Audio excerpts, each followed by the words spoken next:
मणिपुर में आयोजित खेल मंत्रियों के चिंतन शिविर को प्रधानमंत्री नरेंद्र मोदी ने सोमवार को संबोधित किया। इम्फाल के आयोजित इस चिंतन शिविर में पीएम मोदी ने भविष्य के लक्ष्यों के साथ साथ पहले ही कॉन्फ्रेंस की भी समीक्षा करने को कहा। इसी के साथ क्या कहा प्रधानमंत्री ने, देखते हैं रिपोर्ट में।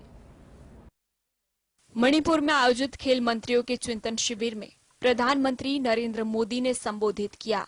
इम्फाल में आयोजित इस चिंतन शिविर में पीएम मोदी ने भविष्य के लक्ष्यों के साथ साथ पहले की कॉन्फ्रेंस की भी समीक्षा करने को भी कहा। पीएम मोदी के मुताबिक अलग अलग कंपटीशन के लिए अलग अलग रणनीति पर काम करना होगा। स्पोर्ट्स इंफ्रास्ट्रक्चर और स्पोर्ट्स ट्रेनिंग पर ज्यादा से ज्यादा फोकस करना होगा। उन्होंने स्थानीय स्तर पर ज्यादा से ज्यादा कंपटीशन कराने की सलाह दी है। इसी के साथ उन्होंने ये भी कहा है कि पिछले एक साल में भारतीय खिलाड़ियों ने कई अंतर्राष्ट्रीय कंपटीशन में अच्छा प्रदर्शन किया है। पीएम मोदी ने मणिपुर से निकले खिलाड़ियों की तारीफ की और कहा कि उन्होंने देश की शान बढ़ाई है, देश के लिए कई मेडल जीते हैं।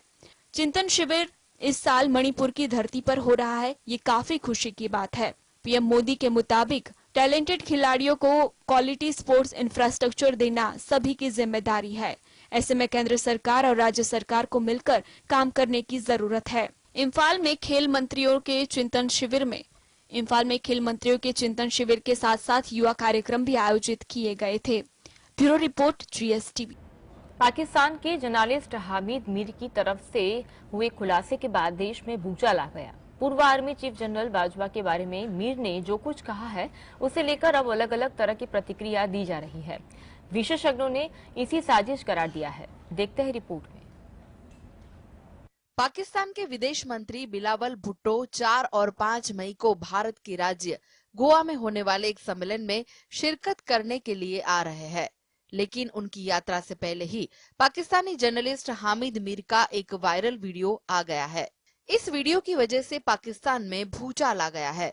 वहीं विशेषज्ञों की माने तो यह सब कुछ बिलावल की भारत यात्रा को नुकसान पहुंचाने के लिए किया गया प्रयास हो सकता है। उनकी माने तो बाजवा ने 25 जर्नलिस्ट के सामने यह बात कबूल की थी कि पाकिस्तान आर्मी के टैंक्स बेकार है और उनमें डीजल तक डलवाने के लिए पैसे नहीं है।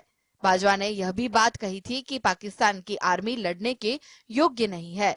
इस युद्ध विराम के बाद अप्रैल 2021 में भारत के प्रधानमंत्री नरेंद्र मोदी पाकिस्तान आने वाले थे। उन्होंने बाजवा से कहा था कि यह सब कुछ भारत की तरफ से बिछाया हुआ एक जाल हो सकता है। उन्होंने भारतीय प्रधानमंत्री के पाकिस्तान जाने के विचार को पाकिस्तानी न्यायपालिका के चुनाव कराने की जिद और जनरल बाजवा द्वारा भारत के साथ बेहतर संबंध बनाने की कोशिश में निभाई गई भूमिका से जोड़ा है। Bureau report, GSTV। NCP chief Sharad Pawar ने अजीत पवार को लेकर बड़ा बयान दिया। एनसीपी में टूट की अटकलों को लेकर पूछे गए एक सवाल पर उन्होंने कहा कि अगर कोई अलग होने की कोशिश कर रहा है तो यहां उनकी रणनीति है। इसके साथ ही उन्होंने एक बार फिर जेपीसी को लेकर अपनी राय रखी। उन्होंने दोहराया कि अडानी मामले में जेपीसी जांच की मांग सही फैसला नहीं है। इसे लेकर शरद पवार शुरू से समर्थन में नहीं है। शरद पवार ने कहा कि अगर कोई अलग होने की कोशिश कर रहा है तो यह उनकी रणनीति है और वे ऐसा कर रहे होंगे।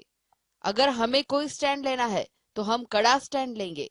इस पर कुछ भी बोलना सही नहीं है, क्योंकि हमने इस बारे में कोई चर्चा नहीं की है। इसे लेकर पहले भी शरद पवार ने पुणे के पुरंदर इलाके में मीडिया से कहा था कि मीडिया के दिमाग में जो भी चर्चा चल रही है वह हमारे दिमाग में नहीं है। इन सभी चर्चाओं का कोई महत्व नहीं है। मैं एनसीपी के बारे में कह सकता हूं कि हमारे सभी सहयोगी एक ही सोच के हैं। किसी के दिमाग में कोई अन्य विचार नहीं है। शरद पवार ने अडानी मामले में कहा कि जेपीसी सॉल्यूशन नहीं है। उन्होंने कहा कि 21 लोगों की समिति में 15 लोग भाजपा के और 6 विपक्ष के और जेपीसी का अध्यक्ष भी उनका होगा। ऐसे में जेपीसी से बेहतर सुप्रीम कोर्ट की कमेटी होगी। लेकिन विपक्ष अगर जेपीसी की मांग कर रहा है तो मैं उनका विरोध भी नहीं करूंगा, साथ रहूंगा। 8 अप्रैल 2023 को भी शरद पवार ने जेपीसी को लेकर कहा था कि आखिर क्यों वह इसकी जांच नहीं चाहते हैं। असल में इससे एक दिन पहले एनसीपी प्रमुख शरद पवार ने हिडेनबर्ग की उस रिपोर्ट पर निशाना साधा था जिसमें गौतम अडानी को लेकर कई आरोप लगाए गए। तब शरद पवार ने कहा था कि उस शख्स ने पहले भी ऐसे बयान दिए थे और तब भी सदन में कुछ दिन हंगामा हुआ था। लेकिन इस बार जरूरत से ज्यादा तवज्जो इस मुद्दे को दे दी गई है। Bureau report, GS। आरएसएस प्रमुख मोहन भागवत ने भारत सरकार की सराहना करते हुए चीन और अमेरिका को आड़े हाथ लिया। उन्होंने कहा कि कुछ विकसित देश अपनी शक्ति का इस्तेमाल कर दूसरे देशों पर धाक जमाने की कोशिश करते हैं। पहले रूस ऐसा करके यूक्रेन पर धाक जमाने का प्रयास कर रहा था, इसके बाद अमेरिका ने इस पर अपना अधिकार कर लिया। अब लगता है कि चीन इस काम में अमेरिका से भी आगे निकल जाएगा।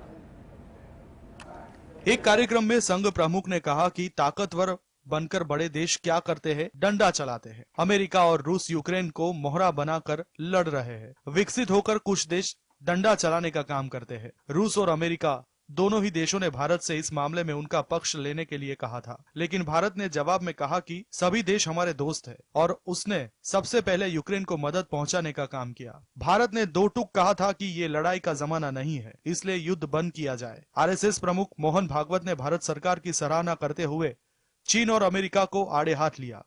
उन्होंने कहा कि कुछ विकसित देश अपनी शक्ति का इस्तेमाल कर दूसरे देशों पर धाक जमाने की कोशिश करते हैं।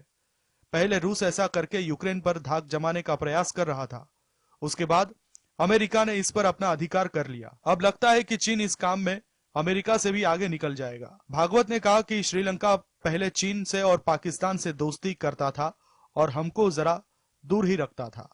हालांकि जब श्रीलंका खतरे में पड़ा तो उसकी मदद के लिए कौन आगे आया? उन्होंने कहा कि उसकी मदद के लिए दुनिया का एक ही देश आया, उस देश का नाम भारत है। हमारे कमाए हुए से कोई और भूखा जीवित रह रहा है तो भारत देने वाला देश है। Bureau report, GSTV।